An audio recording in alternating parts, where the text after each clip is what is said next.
खेड तालुक्याच्या हद्दीवरील पिंपरी चिंचवड महानगरपालिकेच्या सत्ता संग्रामासाठी गुरुवारी 15 जानेवारी 2026 रोजी सकाळपासून शहरात उत्साहाचे वातावरण पाहायला मिळत आहे। शहरातील अनेक आजी माजी आमदारांनी मतदानाचा हक्क बजावला।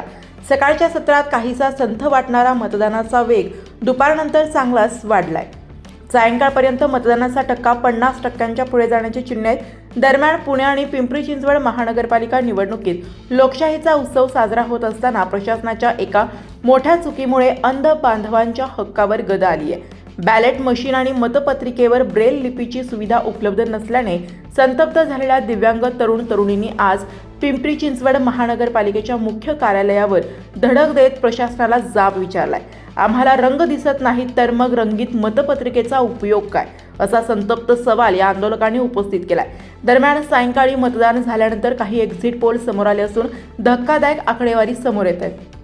पिंपरी चिंचवड महापालिकेत भाजप सर्वाधिक जागांवर मात्र स्पष्ट बहुमतावर प्रश्नचिन्ह असून राष्ट्रवादी निर्णायक भूमिकेत असल्याचा प्राप्तचा एक्झिट पोल समोर आलाय।